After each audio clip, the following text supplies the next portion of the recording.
And that's where they gave me this information about souls.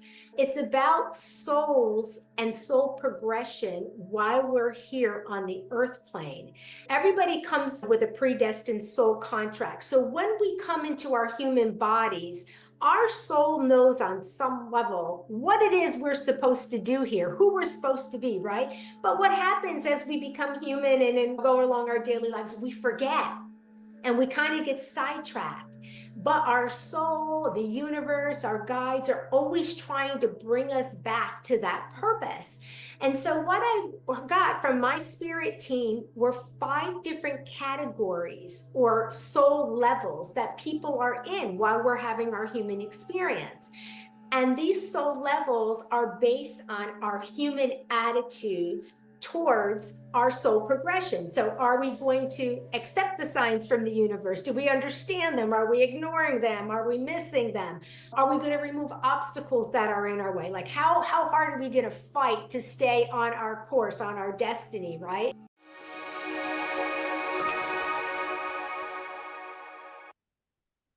My guest today is Connie Fusella, who had not one, not two, but 3 near death experiences. But she came in awake. And unlike a lot of people I talk to who have had near death experiences and gain abilities later, Connie's abilities as a medium, seeing spirits on the other side, began when she was 4 years old. And she is a double certified evidential psychic medium who has written an extraordinary book that talks about soul categories that is actually going to help you. And she wants you to know that everybody can develop these medium abilities. So, Connie, welcome. Thank you for joining us today. Thanks, Lori. I'm excited to be here. Well, I'm excited to see you again. So, Connie and I got to have an amazing experience a couple of weeks ago. We were part of the IANDS, the IANDS, International Association for Near Death Studies national conference that happened to be in my backyard in Phoenix. And I had the privilege of serving on a panel with Connie, and we got to speak to the conference. And so it was such a great experience. So, one of the things that I said in the beginning is that you came into this world awake. Mhm. So you were little and you had experience with spirit, some of your earliest memories. So will you share a little bit about how you came in awake? Sure. So I was about 4 years old when I had my first experience with spirit. And this came in the form of seeing a mysterious old man in my basement. So I'm originally from upstate New York, and Saturday was laundry day, Saturday morning. And I followed my mom down the stairs. And then all of a sudden, one day in the far corner of the room, as I'm coming down the stairs, I see this old man there. And I continued to see him a couple of times. And then like maybe the third time when I was about to go up the stairs, I turned to look, he's still there. My mom's like, come on, Connie, what are you looking at? And I'm pointing right at the old man. And she's like, there's nothing there. There's nobody there. And I was like, okay. And I ran up the stairs. And when this first happened, I was terrified because there's a whole story behind it, but my father had invented this story that there was this scary monster behind this door where the old man was standing because the furnace room was there and he didn't want me to open that door and go back there. So I see this old man and I'm like, oh my gosh, is that the monster? Like, I don't know what's going on. I'm 4 years old. But to make a long story short, I never said anything about it because I figured, I just assumed it was an old man that lived down there and my parents knew about it because I pointed right at him and my mother said there's nothing there. So I thought, oh, this has got to be some big secret. So I better not say anything. So I kept it to myself. And then I didn't see him anymore. And then shortly after that, I had a little stuffed animal, a little lion cub that I carried everywhere. Her name was Leah. All of a sudden, amazingly, Leah could talk. So what was happening is I started to hear spirit. So spirit is so clever. They're thinking, oh my gosh, okay, old man in the basement, maybe a little intimidating for a 4-year-old. So she's not going to see anymore, but we're going to make her hear. So I started to hear. And that was little quote, like little quips here and there, silly things like, oh, the phone would ring and I'd know who it was. Leah would tell me. Or I'd hear, oh, your dad's about to pull in the driveway. And 2 seconds later, my father would pull in the driveway. But my favorite is I was really good at games, like match games, where you turn over the cards and you try to pick the matches, because I would move my hand and I'd hear Leah say that one. So, and I would always pick the match. So that was like pretty cool for me. So yeah, I started to hear, and this went on until I started school, which is pretty typical. A lot of young children hear and see spirit or have their invisible friend, right, when they're younger. And then when your analytical mind starts to take over, those extrasensory perceptions or senses get dulled. And that's what happened to me. So I stopped hearing and seeing.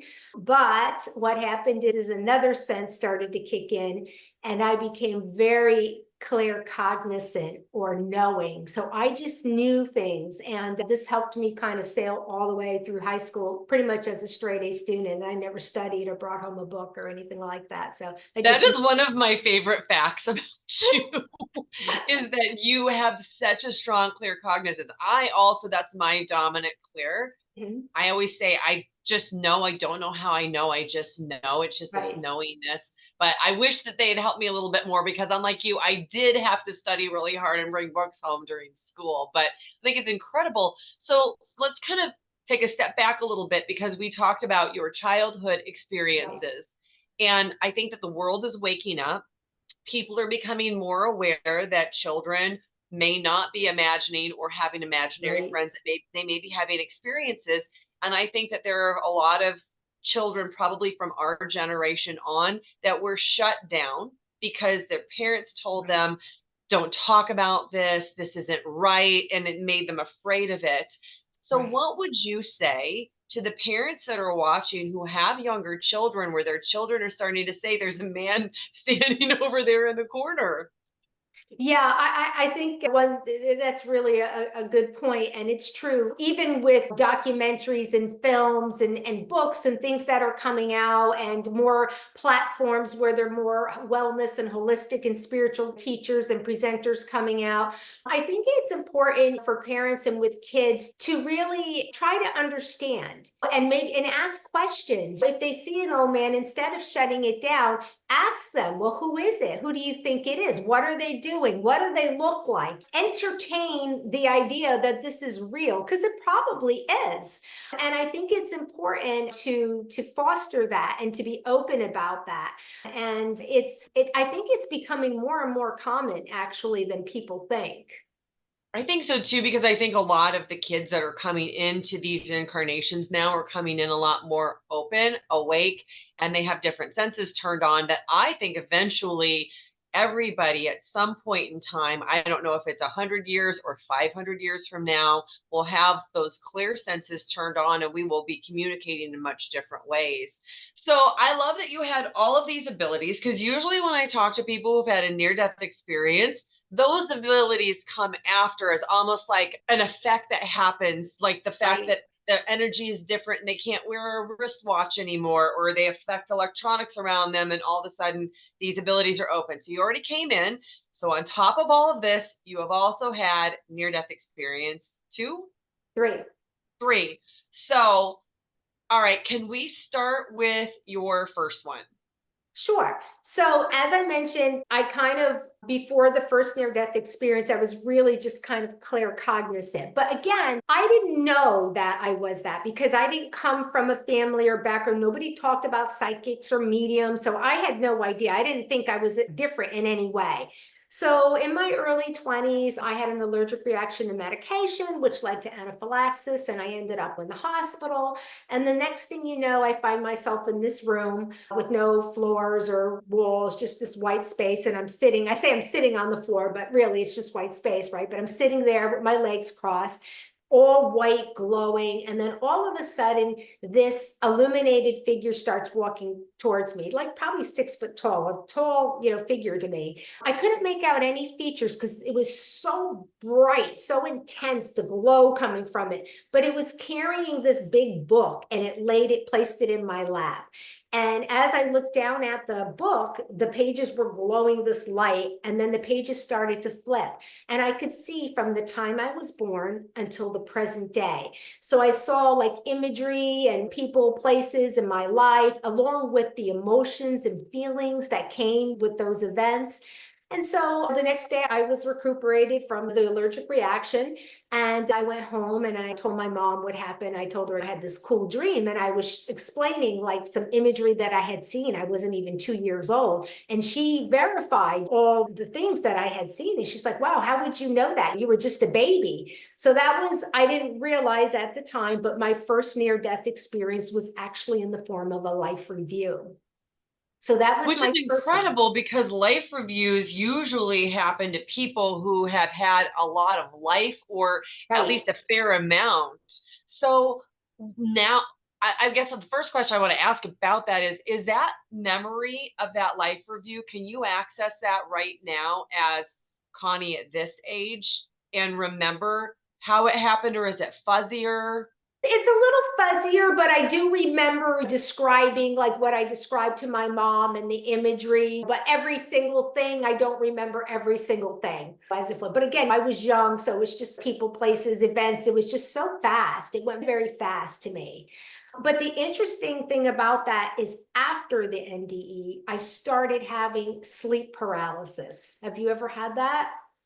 I personally have not. I have heard about it. Yeah, So I think it would I the closest I think I've ever had is you have a dream and in your dream you feel paralyzed and you right. want to scream and you try and no sound comes Yeah. out and then you kind of wake up and you're just relieved that it was just a dream. So I can't imagine though being awake Yeah, no, and that is sleep paralysis. It's between the dream and wakening state. So, okay, yeah, I thought sleep paralysis was where you somehow were out of the dream state and you were in a state though where you couldn't move. I believe it's in between the dream and wakening state that it happens. Okay, Yeah, okay, and it could okay. happen And in that's both good for because all I know. I just learned something new about that then. Yeah, I mean, maybe it happens in both, but I know it's in between too. So yeah, so this started happening frequently, like a few times a month for several months. But the interesting about it, it was always the same way for me, and laying in the bed on my back. But while this was happening, I would hear like this humming vibration noise, like a white noise, right?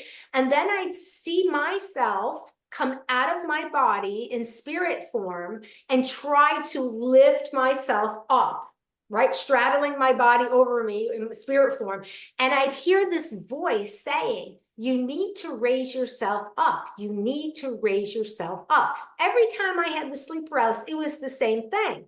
And so, of course, I come out of it and I remember this and I think, well, of course I need to raise myself up. I can't move. I can't move. This is obvious. I never understood the message, but I do now, because now that I'm a medium, I realize now this was my soul, the universe, I'd something on the other side telling me I need to raise myself up, meaning my vibration to do this work.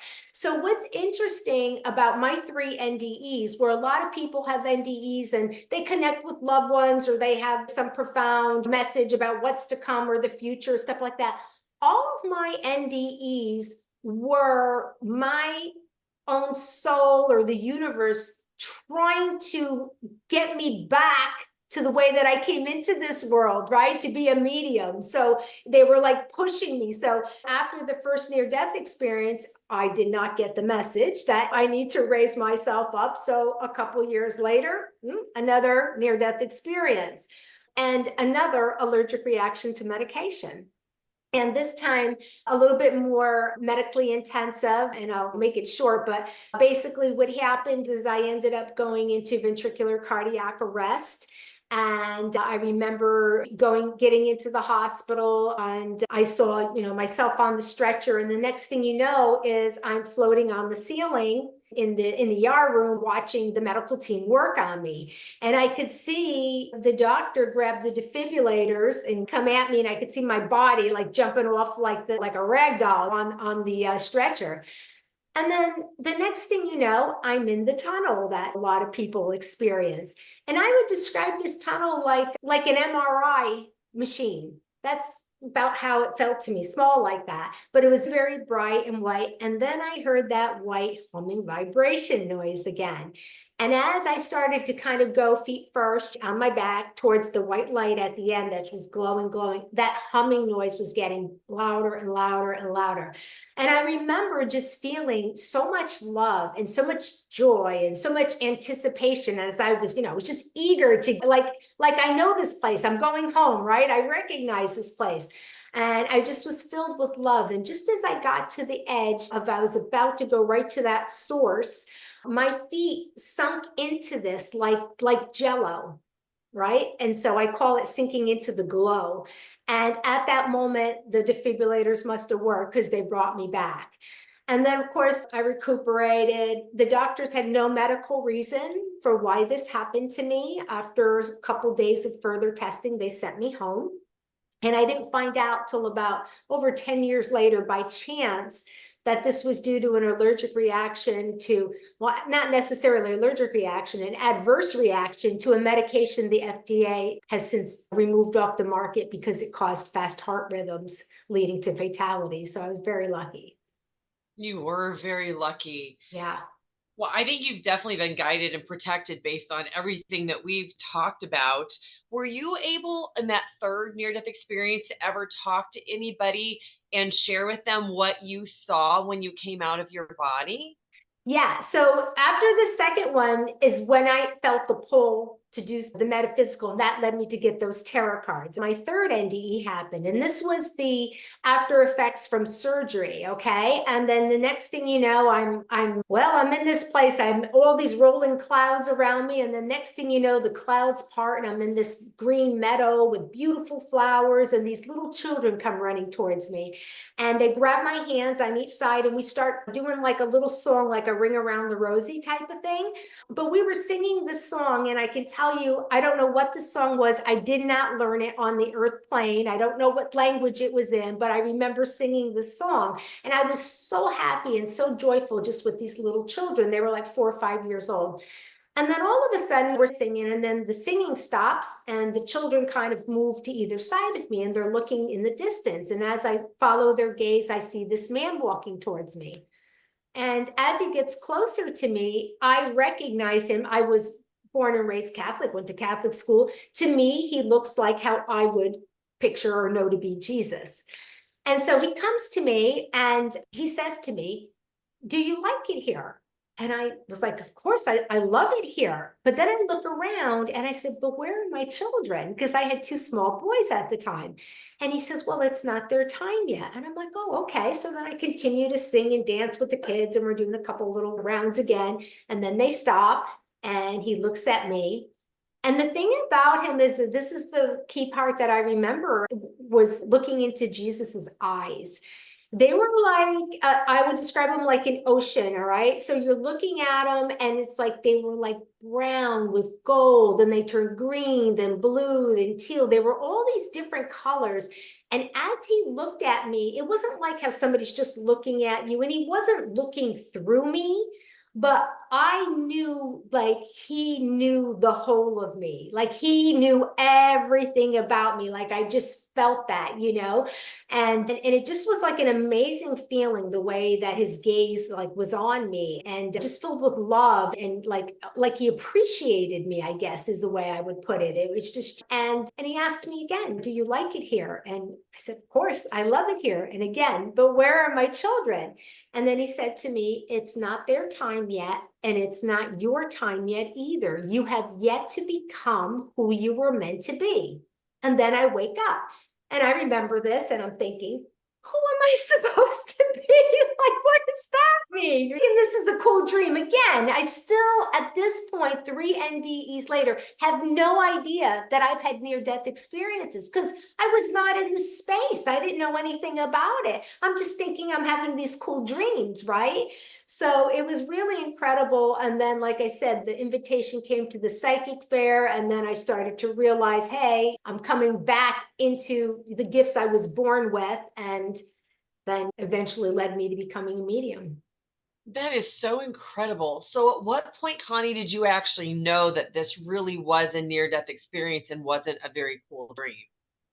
I think it was just through education and then starting to work in this space and understanding what near-death experiences were and just realizing, oh yeah, because especially for the second one, my heart stopped. They lost me. I flatlined. And then the other two, I must have just touched over when you have that brief second where you stop oxygen or medication does it to you. You're in an altered state of consciousness. Yeah. So. I've had a few people that I've interviewed who have had an encounter with Jesus, but I've never had anybody have an encounter where the eyes were described the way that you described them. But you also said something that is interesting to me, and that is that Jesus looked to me exactly like I would have expected him to look. So, other than the eyes and how you described him, how else did he look in the way that you expected him to look? Yeah, so he had long brown hair to his shoulders. He had the mustache and the beard. He was wearing a simple white tunic and he had a large wooden cross that hung in front of him. And then he had just like plain like sandals on his feet. So he's just looked pictures that I've seen, like I said, or books or paintings. That's just how I envisioned him, and that's what he looked like. I've come to understand through a lot of people, because this is interesting, and I get this in a lot of readings. And one lady, after I had the reading, she had lost her husband, said to me, "Does he have a house picked out for us from when I come?" And I thought, wow, I've never gotten a question like that, right? So, and then I thought about it and I was like, I was in heaven. I saw Jesus the way that I expected him to look. I've heard other people, if you're in a different faith, you see the gods or people that you worship, they're there. So I said, and to me, and the way that I see people, the way they look, sometimes they show their younger selves, sometimes their true age. But the sense of the afterlife, I believe, is whatever your heart desires of what that looks like to you is what it is, if that makes sense. It does make sense. Okay. What, Connie, does it mean to be a double certified evidential psychic medium? Sure. So I have been tested and vetted through two very prestigious, well-known organizations. One is the Forever Family Foundation, and the other is Helping Parents Heal, which deals specifically with the loss of children.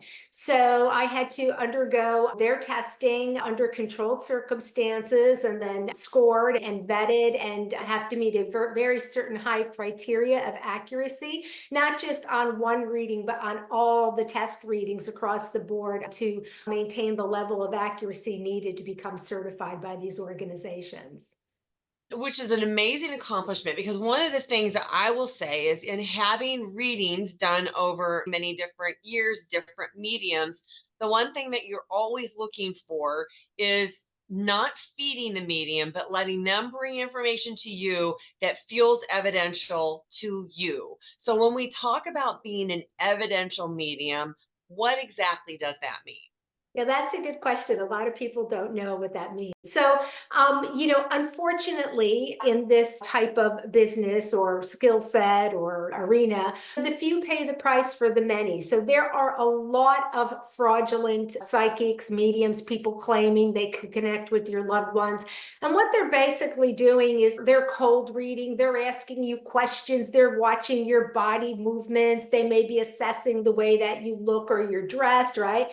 And then they're kind of guessing, right? And then again, based on your feedback, they're just kind of building their story. And that's unfortunate because grief is real and it's personal and it's debilitating for so many people. And this is something that if you want to pursue, being a medium, you really have to take the responsibility that comes with it.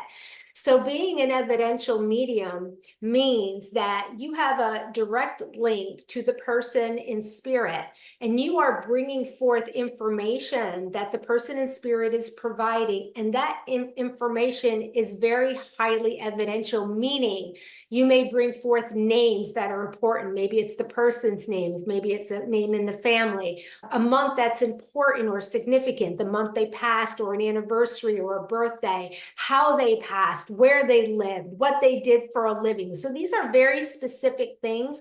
And especially I like, and this doesn't happen with every reading, but you know, there are those readings where those wow factors comes in, where you get the very quirky things that come in, like, oh my gosh, how would you know that? Like grandma had like a parrot that was named that spoke two different languages, like something like that, right? So it's the details and the facts that only the sitter would know, and you would have no other preconceived way of knowing. So that's versus, oh, I have your grandmother, she was a great cook and she loved you and she always thinks about you and she's around you. I mean, that's like everybody's grandma, right? So not the general stuff. You have to really dive in and give those details. I think that is so important because you're right. There are the few that ruin it for the many. I've been really lucky to have great experiences with mediums, but not everybody does. And some Right. people are sometimes afraid to talk to a medium. So, what do you think the best way for somebody to vet the potential person that they want to try and connect with their loved ones on the other side?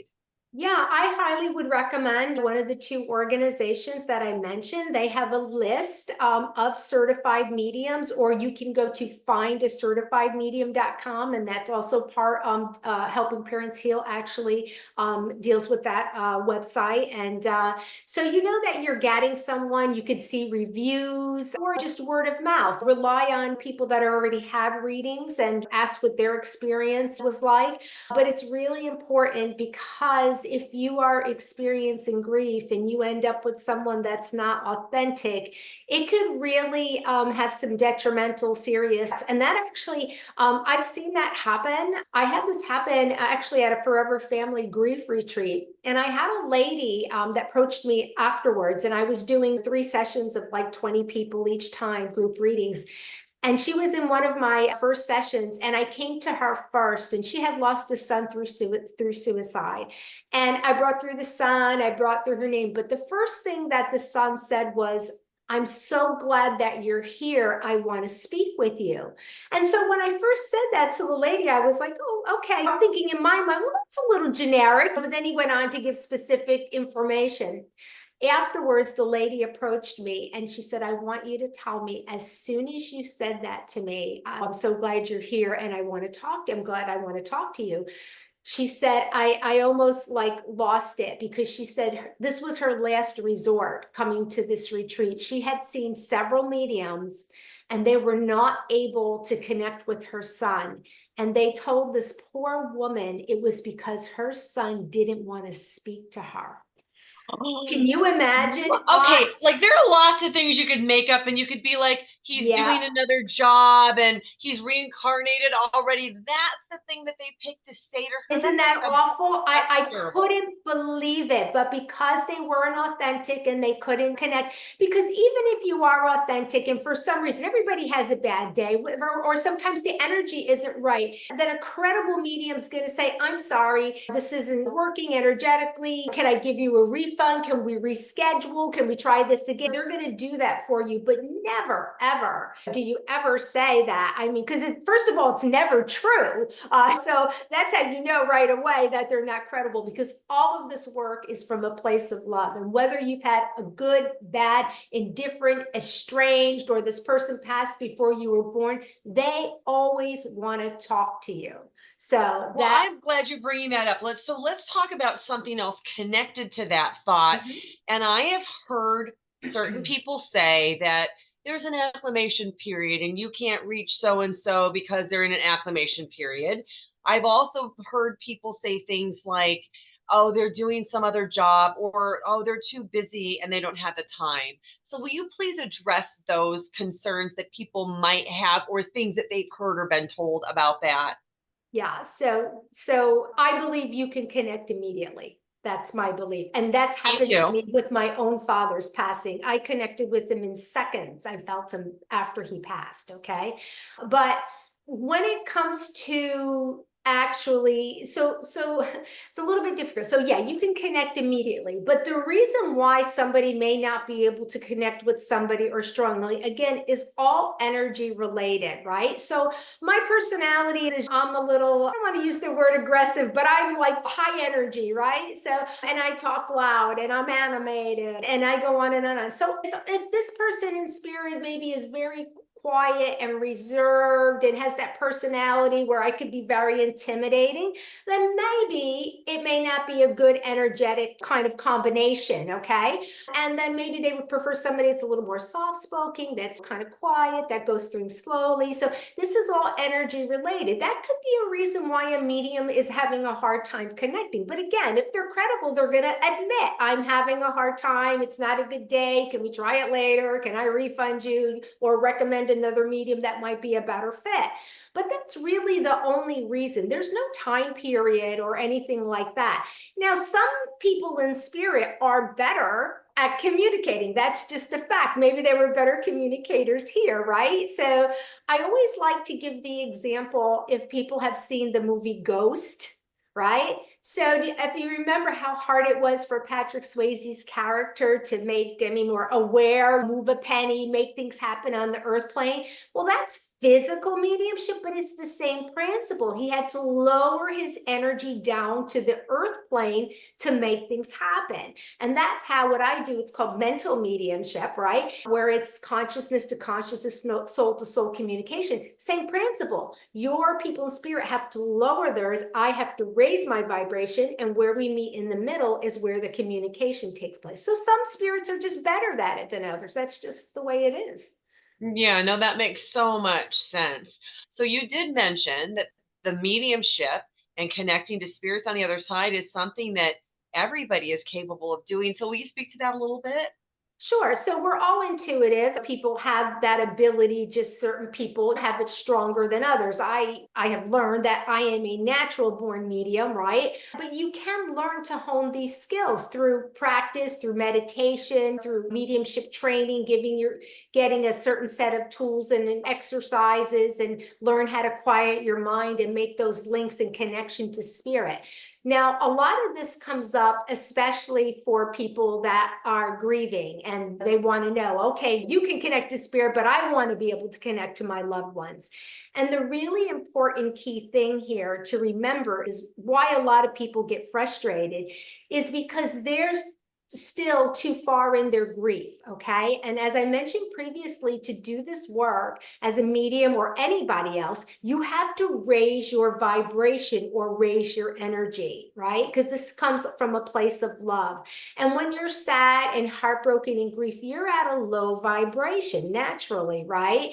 So it's hard for people to connect with their loved ones. And that's a big sense of frustration because they just want to be able to feel them. And sometimes they don't right away. And I always just tell people, try to do things. If meditation doesn't help you, for me, I'm a little high strung. So meditation is very hard for me, all right? You and me both. Right? Yeah. So I walk in nature, I ride my bike, and that's where things come to me. My mind is not focusing. I have that monkey brain all the time. But do something that makes you happy. Listen to the music you like. Look at pictures, snuggle with your pet. Do something that's going to get those happy vibes going for you. And if you can raise your vibration, it's going to help you connect to spirit. I think that's super, super helpful. But you also mentioned that there are a variety of tools that people can get to use. So will you give us an example of what you mean by that? So tools are basically learning how to work with your different senses. So some people, like for instance, I started out doing psychic readings before I went into full-blown mediumship. And the tarot cards, and I always say this, I to this day cannot tell you the meaning of my tarot cards. I use the same deck since 1991, but I don't read that way. I throw them down in these strange piles and I look at the pictures and the way they're grouped and I work with spirit to kind of give me information. So tarot cards are a really good way. And just my suggestion, or because I think this is really truly intuitive, is don't bog yourself down by trying to memorize the meanings of the cards. Take the card out and also pick a deck that resonates with you, right? Whatever it is, the pictures, the wording, how it's designed. and just put it up. And what's the first thing that comes to your mind when you see it, right? And that's what that card should mean to you, because that's your intuition. And then what you can do is practice that way. And that's how you can develop that sense. And sooner or later, you're going to get that stronger and begin to rely on that sense, which is you need that confidence and that trust for you to be able to do mediumship. Some people like to use crystals for calming, for centering, for grounding. So there's a lot of different things that can kind of get your energy in the right place, calm your mind, burning sage or any other incense that relax you. And then just having like certain exercises where you can quiet your mind. I like the guided meditations where you can go and maybe meet your spirit guides and go through that exercise, or how to connect with your higher self. There's a bunch of exercises that you can do, but the combination of using tarot cards or crystals or a pendulum or whatever it is, there's a lot of different ways out there that can help you to make connections with spirit. So will you share? I'm so glad you brought up the tarot cards. Will you share your story that you shared with us at IANS about that? Yeah. So I bought these cards in 1991 because and it was connected to my near-death experiences. But I finally starting to get the clue that yes, you're a medium, you're something, you've got to start down this metaphysical path. So I buy them in 1991 after getting a few readings, and I'm fascinated by it. And I'm thinking to myself, okay, I have this memory, I'm claircognizant. This lady's like reading the meanings of the cards. I'm like, I can do this. This is easy. And then I'm thinking things were happening to me where I started getting visions again and hearing things as I was sitting next to people. So I'm thinking, I'm going to use these cards. Maybe they can help me bring forth whatever abilities I may have. So I get the cards home and I read the definitions, and nothing happens. And I read them over and over again, and I can't retain anything. I can't remember anything. So I get really frustrated because I always say I am a true Gemini, right? So 5 minutes, I'm done, right? So I throw them in this like little chest that I had in the back of my closet in my bedroom that I kept odds and ends that never came out of there. So they go in there, and 10 years go by. And 10 years is where I did a lot of soul work, soul progression. Okay. So I had some things that I had to do and start to love myself, understand myself, get rid of negative people, negative things in my life. And so I was working on that. And then as I came out of that, an opportunity all of a sudden came my way where a lady called out of the blue wanting a psychic reader. This was like on a Thursday, and it was a psychic fair that Saturday. And I'm thinking, how did she get my name? This is crazy. So, of course, never did a reading before, right? So she tells me, yes, she's desperate. She had some cancellation. She needs somebody. I don't know. I was like, I got all excited about it. So I said, hold on a second. Went running into my bedroom closet. Now I had moved like 10 times, right? But I still had that box. So open it up. My cards are there. Run back. I'm like, yeah, I'll do it. So Saturday morning comes along, and I'm getting ready to go to the fair, and like reality sets in, and I thought, oh my God, what are you doing? You know what I mean? This is crazy. I've never done a reading. I don't even know what these cards mean. What did I get myself into? So I start panicking. I'm getting nauseous. I'm sweating. I don't know what to do. Now, I'm not the type of person to stand anybody up. I'm not. If I commit to something, I'm a person of my word. I've always been that way. So my plan is I'm going to show up, tell this nice lady, I'm sorry, I can't read, but I'll do whatever. I'll check people in. I'll mop the floors. I'll do something for you, right? So that's my plan. So I get there, and the place is crowded. I walk in the door. She's like, oh, great. She's scurrying me over to my place where I'm going to read, this little office at the end. And I just looked at her. I'm like, listen, I'm really sorry. I can't do this. She's like, what are you talking about? She's like, no, I need you to sit here. She said, don't worry. You're at the far end. You might not get a lot of people. I'm like, oh my goodness. So I'm like, okay. So I sit there, 10, 15 minutes go by or so, and a lady walks in. She's probably in her mid 50s, and she wants a reading. So I nervously start trying to get those cards out of the deck, pulled out one time, so they're stiff, right? So she's kind of rolling her eyes a little bit already. And so I try to make small talk with her, and I was like, so have you ever had a reading before? And she's like, oh yeah, I get them all the time. So this only like increases my anxiety like tenfold, right? I'm like, oh no. So she probably thinks I'm a fraud, which I probably am at that point. So anyway, I start throwing down these cards in these weird piles and like using all the cards, like space in the middle thrown. I use all 76 cards without saying a word. And so she looks at me and she says, "Are you ever going to say anything?" And I was like, oh my God. So I just looked down at the cards and the craziest thing happened. I had this electric shock come into the top of my head and kind of just reverberate through my body. I looked down at all these weird, messy piles that I had thrown all over the table, and I started to talk.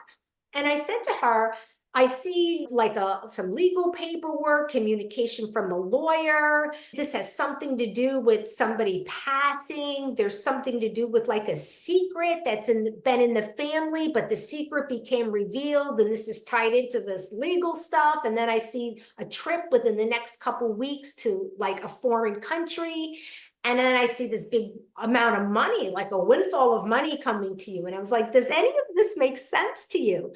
So she told me she just found out that she was adopted, and her biological father, who lived in Europe, passed, and she was the sole beneficiary to his estate. So a lawyer had communicated with her. She received the legal documents, and she was traveling in a couple weeks to go to Europe to claim her big estate and fortune. So I was spot on. And I continued to read and give her more stuff that she verified and said was very accurate. And she was like, "Wow, that was like one of the best readings I ever had." So she left happy, and I got up and ran and threw up. That's my favorite part of the story. I love this. I like, who was more shocked about this, her or you? It was definitely you. I was terrified, and I was literally, because I was shaking while I was doing the reading, because my mind is going and I'm like I'm robotic almost. And then I'm like, she left, and then it's like, how did I do that? Like, how did I know that? Like, what happened here? What was that weird check? Like, all of these Yeah, things what are what making that me what a crazy. weird shock was, Dishan. Like a tuning in type of thing. It was like a pulse of, it was like energy coming through me. Yeah, it was very bizarre. So yeah. So when the lady asked me, did her husband have a house picked out, right away, he showed me this house and this porch and this like wishing well and all this stuff. And I described it to her, and she goes, "Oh my gosh, that's exactly what we talked about. If we were going to move, we'd buy a house like that." So it was very interesting. So it's like, yeah, if that's what your heart wants when you go and meet your loved ones and you're going to live, then that's what it is. So I find that very interesting. I do too.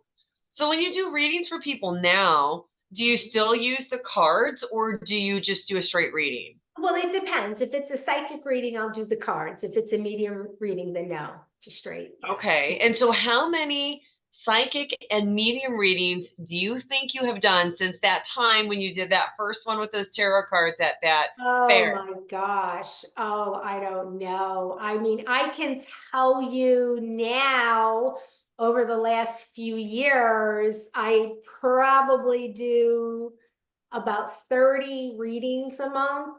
And then I do like 2 to 4 events as well. So So what are your events? When you do an event, what's an event? I do the big message gallery, so group mediumship. I also do training for mediumship, and now I do book signings as well. I love that. So I want to brag about you a little bit. So Uh-oh. one of the fun facts about Connie that I love is that many years ago, I read a book by a medium who was, in my opinion, when reading this book, one of the best evidential mediums I'd ever come across. And her name is Laura Lynn Jackson. She's been featured on all kinds of different shows.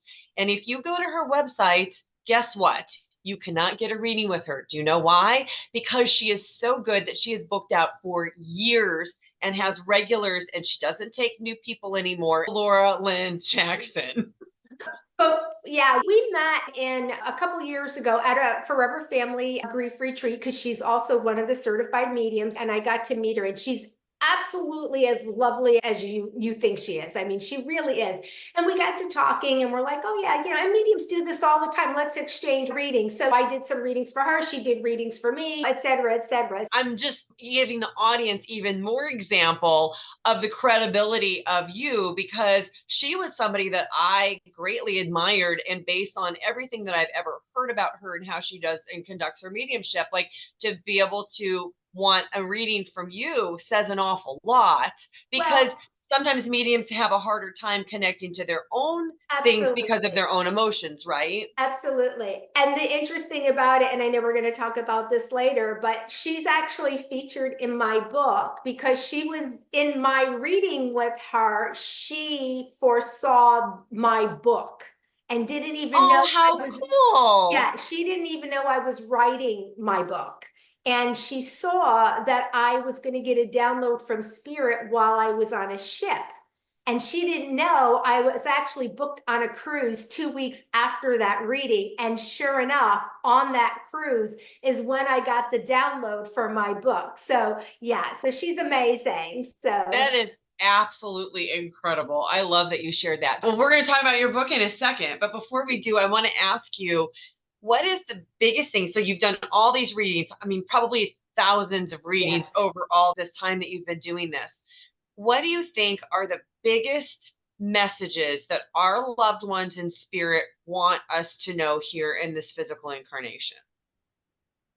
Yeah, I feel what I hear all the time, and especially for people that are really having a hard time with their loss, is what they really want for us is for us to live the best lives that we possibly can, because that's how we honor their memory. So many times, especially losing children or tragic, not every loss is meaningful, but there are some that are really tough. And I talk to people that just have a hard time, they're struggling, it's hard for them to carry on. Or if it's the loss of a spouse and you're young and have a lot of years left, your spouse wants you to be happy. And so it's a lot of validation of a lot of different things. They want you to be happy, they want you to love again, they want you to do the things that you always did. If you went traveled a lot with your partner, then don't sit home and stop traveling. Keep traveling. They want you to keep doing the things because that's how you honor their memory. So, what is time like from what they've shown you for the loved ones on the other side? There is no sense of time over there at all. So, yeah, there's no So sense for of them, time. is it truly like they feel from their perspective that they saw you yesterday and they're going to see you next week? But from our perspective, we go on for 20, 30, 40, 50 years Yeah, without. yeah, I absolutely. think I always so hear is comforting. that we worry, like, and it's especially like, I just want to know if they're okay. Are they okay? They're great over there, right? So they worry about us. So that's why I always say you don't have to worry about them. They're doing great, but they worry about us. So they look out after us. They're our guardian angels now. Yes. Yes, I really believe that. And I've had my own Yes. experiences that way. So let's talk about this book, because of all the people to write a book, I think it's sensational that somebody who had three near death experiences and also has been connecting for such a long time and has had so much exposure to the other side would be the one chosen to get a download to have this book come out. So tell us a little bit about when you were on that boat and the download that you got for this book. Yeah, so I had been wanting to write a book for a few years now. And every time I thought about it, and I was just going to tell my story, right? But I'm not one to, okay, it's my story, and some people say it could be inspirational, I guess. I've heard that, but I wanted it to be more than that. I wanted something about this to really help people to understand like why things are happening in their life, what's going on, how do I get out of this place, how do I evolve or become enlightened. So I just didn't think that telling my story was really going to make that happen, right? And so this is where I was struggling. So every time I'd start to write, I'd get kind of sidetracked. And I'm like, no. So then anyway, I told you I had the reading with Laura Lynn Jackson. And sure enough, the second or third day, I can't remember now, but I was on the cruise and I was sitting out there early in the morning on the deck, just peacefully watching the water. And then all of a sudden I start hearing this chatter and I was like, oh my goodness. And I got this information and my spirit team was saying, yes, we want you to write your story, but with a twist. And that's where they gave me this information about souls. And it's about souls and soul progression while we're here on the earth plane. And what it is, um, And as everybody comes with a predestined soul contract. So when we come into our human bodies, our soul knows on some level what it is we're supposed to do here, who we're supposed to be, right? But what happens as we become human and go along our daily lives, we forget and we kind of get sidetracked. But our soul, the universe, our guides are always trying to bring us back to that purpose. And so what I got from my spirit team were 5 different categories or soul levels that people are in while we're having our human experience. And these soul levels are based on our human attitudes towards our soul progression. So are we going to accept the signs from the universe? Do we understand them? Are we ignoring them? Are we missing them? Are we going to remove obstacles that are in our way? Like, how hard are we going to fight to stay on our course, on our destiny, right? So there's a lot of things. There's a lot of factors that, is it our religious beliefs? Is it our economic situation? Are people dealing with emotional, mental, or physical disability? Is it addiction? So there's a lot of things that come into play that affect our soul level and soul groups. So these 5 categories I have called the solitudes. So attitudes towards so solitudes, and they are the clear, because we come into the world clear, and this is where we should try to strive to get back to or remain into before we transition. But there's also the confused, the compromised, the closed, and the committed. And so in my book, You Are So Beautiful, A Unique Perspective into the Soul's Quest for Its Destiny, I talk about the solitudes and give examples of characteristics of people in these different soul level categories. But what I do is I use my own story and show how I moved through these solitudes to get back. I came in clear and I went back to clear, where I'm supposed to be. And believe me, I have to make sure by removing obstacles. And like, for instance, one of the obstacles I removed was last January. I was in the compromise state because I knew what my soul purpose is. I know I'm supposed to be doing this work, but I had another full-time job. So I was compromised. So I had to take a leap of faith and say, you know what? I can't do this anymore. So I left, and that moved me to the clear. I So there, love that. yeah, so I use my story, and that's what made me feel better about writing it. And I've really gotten such great positive feedback so far that people are like, why am I in this relationship? Why am I in this job? Even though I make great money, but it means nothing to me. It's not fulfilling because you're not doing what your soul is meant to do. So it doesn't bring you joy, and your soul knows. So, and I say, if it's your calling, your soul's going to keep calling. You're going to get those signs. And for me, I literally had 3 near-death experiences to try to wake me up, to get me back on my path. Well, I am so glad that they did, because I think what you are doing, Connie, is such a big part of what I always talk about on this show, is that the collective consciousness right now is waking up. We are remembering who we are as souls. We're remembering that we came here and that we've got a purpose, and it's not to acquire more things. Right, It's different for every soul. But I love that you wrote a book and used your own experiences to help people understand, because then they can extrapolate that information right. and understand how their own contract is working now, and maybe be able to help them figure out their soul's purpose, or be a confirmation that they've got to get out of something that's not serving them. So I think that this is just amazing, and I am so excited for you and what you're Thank doing. you. Thank you. Yeah, so thank you so much. You're such a beautiful person. I wish everybody got the chance that I did to spend time with you in person, to feel your beautiful, magnificent energy. You're just such a kind-hearted, loving person, and it is an honor and a privilege to be able to work with you and to get to talk to you today. I am so thankful for this. Oh, thank you, Laura. I really appreciate the opportunity. And again, I really hope that people can find some help and comfort and guidance in that book. And that's the purpose of it, right? That's why I'm here, to try to help. And so You're Fingers doing a crossed great job. that, yeah, it helps a lot of people. Yeah, I think that's wonderful. And thank you so much, everybody, for watching. Thank you. Next up, check out this playlist of other NDE interviews. Please like and subscribe. It really helps this channel to grow so I can bring you more content. Thank you for watching. I'm so glad you're here.